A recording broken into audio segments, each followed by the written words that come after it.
both sides are going to continue to change and evolve, and I see LIV Golf trending upwards. I see PGA Tour trending downwards, and I love the side that I'm on.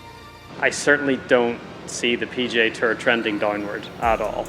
All the talent, 95% of the talent is here. And so begins another episode of Big Boy Pants Golf, where we look into what Phil Mickelson said right here. We examine it, and then we note how suddenly this becomes deemed propaganda.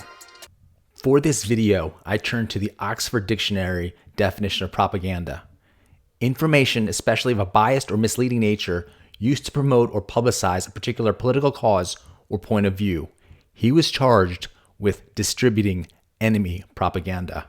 Let's start off by noting that when you say how you see something, you can either be A, giving an opinion, or B, pushing propaganda.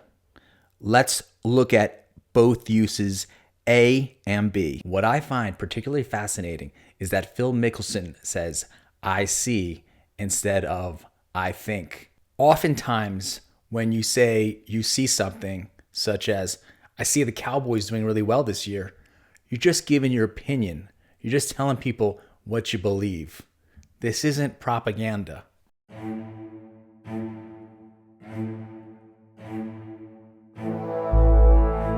Mary Meeker on the PGA Tour Board of Directors is known as an internet seer. And just like Phil Mickelson uses the word trending, Mary Meeker each year puts out an internet trends report. Her predictions are not exactly accurate. They are potentially biased or misleading. Biased because back in the day, especially, she was known for pushing stocks that her company had underwritten, and these stocks crashed. It's interesting how Rory says, I don't see the PGA Tour trending downwards at all. Again, he says, I see, and here it's shown to be used as I believe. But when Phil used it, apparently it's propaganda. E-business booster Mary Meeker becomes elusive as bubble pops. Remember, propaganda is information that is biased or misleading to promote a point of view, and that pretty much sums up Mary Meeker pushing 6 stocks, all of whose public offerings were underwritten by Morgan Stanley, the company she worked at. Conflict of interest as well. Pump and dump. Shameful. And yet, does anyone accuse Mary Meeker of propaganda?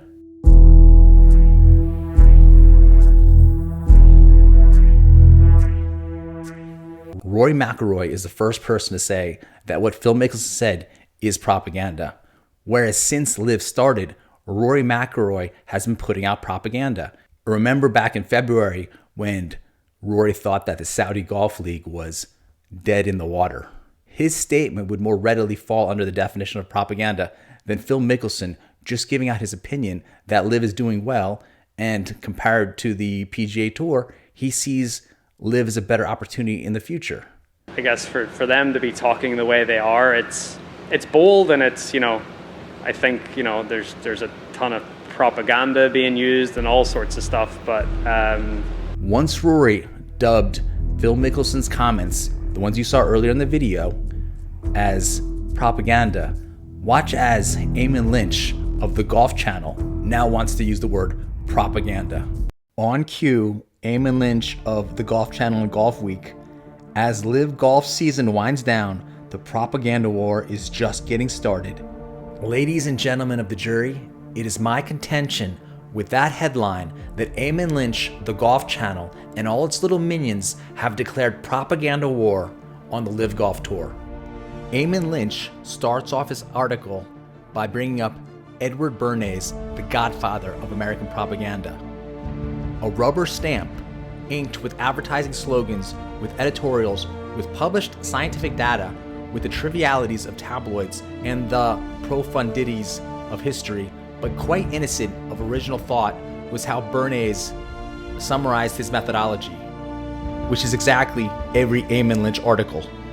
Keep this in mind from this BBC article about how liars create the illusion of truth.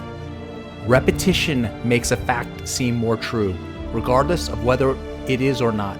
Understanding this effect can help you avoid falling for propaganda, says psychologist Tom Stafford. Eamonn Lynch headlines: 3 majors will be cheapened in this season of Saudi sports washing. Greg Norman's Saudi schedule may force shameless pros from the shadow. Just like his Super League idea, Greg Norman's war against the PGA Tour only exists on paper. Phil Mickelson's mouth has brought him and his greedy Saudi scheme to the brink of ruin. It's time the PGA Tour showed Saudi-linked hostage takers the door. Phil Mickelson cares about rights, just not the rights abused by his Saudi pals. The Saudis aren't paying players to be silent. We must listen for the lies. Saudi-bound golfers brush off politics, but stain of being stooges will be harder to shake. Let golf's catch-all cliche, grow the game, die of shame, in Saudi Arabia. Grow the game, die of shame. However, Eamonn Lynch's outrage against playing golf in Saudi Arabia is selective and only limited to professional golfers going to play there, like Phil Mickelson when he in 2019 played in Saudi instead of playing in the Waste Management Open. Eamonn Lynch writes, when it comes to things like beheadings, genocide, and human rights abuses, the response is utterly predictable. We just want to play golf. In the latest installment of Eamonn's Corner, Eamonn Lynch unpacks on Phil Mickelson's decision to skip the Waste Management Phoenix Open for the controversial Saudi International, a tournament that is little more than a public relations fig leaf for the government. I think it's a little biased and misleading of Eamonn Lynch to not acknowledge the DP World Tour's role in hosting the Saudi International, as shown in this video courtesy of Future Investment Initiative. And having you, Keith Belly, in the kingdom is a desire that we all wanted to have. Keith, as you can see, is leaning back very relaxed. Let's talk, if we can, to Keith, because it's been a huge moment, Keith, for the European Tour and Saudi Arabia coming together. Yes, you heard that just like I did. The host is saying that it is a huge moment for the European Tour, now DP World Tour, and the Saudis to come together. And the reason why the Middle East is so important is the climate is terrific, the amenities are always first rate, and the golf courses are sensational. Talk about a public relations fig leaf. Eamonn Lynch, watch this video and let me know if you think that good old Keith Pelly is doing some sports washing. And so when we started to talk to His Excellency and Majed, again, now the managing director of LIV Golf, they wanted to use golf to help the transformation of the country like Dubai did. Isn't it amazing that Dubai ends up taking over the European Tour? So it's now the DP World Tour, DP standing for Dubai Ports World, a wholly owned Dubai company. And then during the same year, the LIV Golf Tour, owned by the Saudis, kicks up. But as you can see from this video, the head of the now DP World Tour is meeting with the now managing director of the LIV Golf Tour. It's almost like these two countries in this region are competing with each other, as I pointed out in one of my other videos. Link in the description. It's an awesome one. And that will happen now with the ambition that Majed and the country has with golf. In typical Eamonn Lynch fashion, his title is, as Greg Norman's clown show rolls on, his Saudi bosses can't be laughing. If Greg Norman were disposed toward self-reflection, stay with me, he might feel relief that his Saudi-backed outfit isn't held to such conventional standards on performance, or for that matter, on commercial viability, ROI, or morality. Perhaps Greg Norman listened to Keith Pelly and realized this was a huge opportunity. Did you see how Keith Pelly just sold working with Saudi Arabia? And we're excited about it because there is no question they're at the forefront of helping us develop the game. It's a very important region for it. They want to do everything first class. Do you think that Eamonn Lynch considers Keith Pelly a stooge? The game is so much about inclusivity and it's so much about innovation and it's so much about globalizing. And that's what the tour is all about, and that's what the Saudi Arabian Golf Federation has, the same vision that we have. So Keith Pelley saying all the grow the game cliches that Eamonn Lynch despises. it was a terrific tournament last year, but we're just in the infancy of developing a really strong relationship with the kingdom. Eamonn Lynch, now you've got to call Keith Pelley a stooge. And growing golf and growing this wonderful game together. Sure, it could come off as a little bit biased and misleading that Eamonn Lynch has never criticized Keith Pelley and the DP World Tour, which is now 40% owned by the PGA Tour after the recent strategic alliance with the PGA Tour. But that's probably not because Eamonn Lynch himself is biased, despite the fact that he works for the Golf Channel, which recently increased its connection with the PGA Tour. Surely there's no link there. Surely just because Eamonn Lynch is employed by the Golf Channel, which re-upped its contract with the PGA Tour, and the PGA Tour considers itself a competitor of the LIV Golf Tour, he's probably very impartial still. Nothing to see here, folks. Hold on, big boy pants golf. Even if Eamonn Lynch is dealing with information in a manner that is biased or misleading, he doesn't have any particular political cause or point of view, right? Written about this president, his relationship with the game.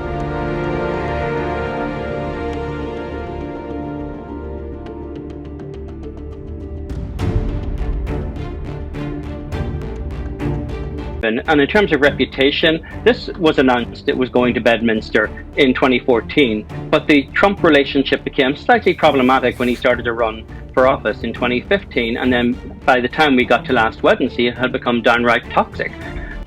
Wait a second. Now it seems like Eamonn Lynch does have a political agenda. And an association in the minds of the PGA of America, just no good could possibly come from it right now, because you get there and suddenly all of your blue chip partners are going to be under pressure for supporting an event with such a divisive figure. Your TV partners are going to be under pressure for broadcasting such an event. Hold on, have we seen this same playbook against the LIV Golf Tour being used before? And Trump, I don't think any of them are necessarily prepared to sacrifice the smooth running of a major championship to soothe his ego. And that's really what's at stake here, because I would honestly think that the events of tonight will sting Donald Trump more than losing the election. This is very political, and it seems a lot like hitting all the elements of propaganda. Because golf has always been the one environment where he felt sure of a warm welcome, no matter what indecencies he committed against the Constitution or the rule of law. Let's at least respect the fact that Eamonn Lynch didn't stoop to the propaganda technique of name-calling. In most cases, not, because, frankly, most cases aren't owned by a sociopath. And that's where we find ourselves now.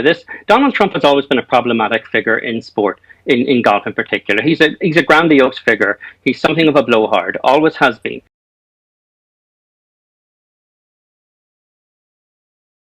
Let's look into the common propaganda techniques that they have used and will likely to use.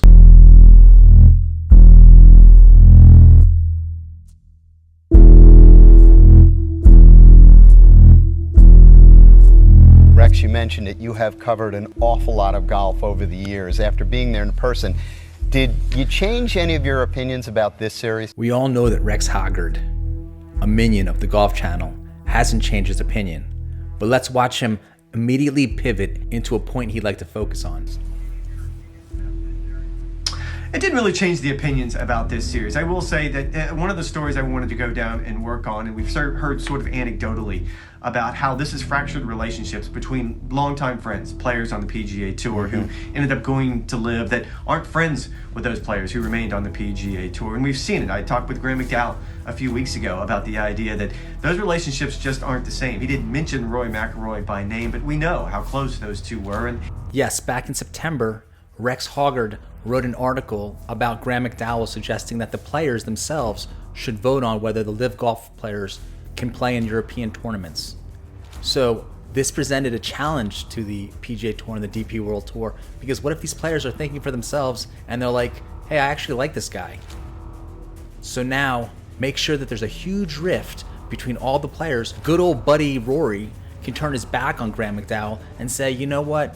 I don't think the LIV players should play. And it's obvious they're on both sides of this ledger, and they're not probably spending a lot of time texting back and forth. And I got that from a lot of players.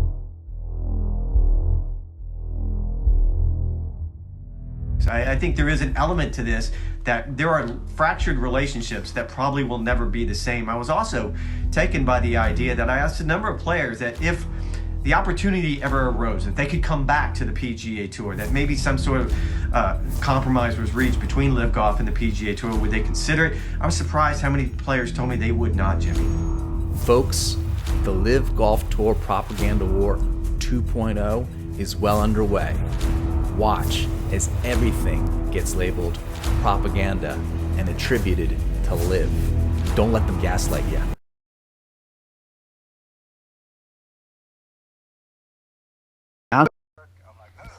These guys are all in on what they're doing over there, and I have to commend Greg Norman and the folks paying the salaries to get them to do this sort of stuff, because I find it's curious how every single one of them, to a man on Instagram, is talking about, oh, what a great first season. I love the concept, the new concept, the business model. I'm like, golly, guys, I can see you all got the same song sheet. Who makes them the boss? I have no doubt that they are being told what to say. They've all been given talking points. We all know now that the anti-LIV propaganda team has been given the same song sheet with the same talking points. Rory McIlroy entered as the defending champion, as the favourite, with the world #1 target to try and achieve. He ticks them all off and gets win number 23 in the process. He is the undeniable leader of our game right now. Yeah, certainly is. Let's wait for that P word, propaganda, to repeatedly pop up over the next few months. And the tide is I think farther from turning than maybe LIV would have liked you to believe like a month ago. Yeah. The one thing it would do for them is it would help the, if you want to call it propaganda.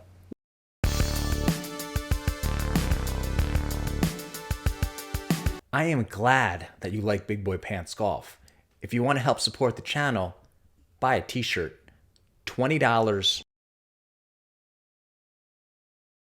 Here's design 1. It's a guy looking like he put on his big boy pants while he's got a club over his shoulder. Includes shipping. If you're overseas, well then it's 20 plus shipping. Could also go to www.bigboypantsgolf.com and get something from my Shopify store. All proceeds go to me. How sweet would it be if you and your significant other showed up at Thanksgiving and instead of bringing a pumpkin pie, you brought the wings? Totally appropriate for Thanksgiving, also great for a Christmas present. You want to impress your buddies and get the Golf Whisperer version, you've got to show me your USG handicap. If you're over a 10 handicap, I morally cannot sell this shirt to you.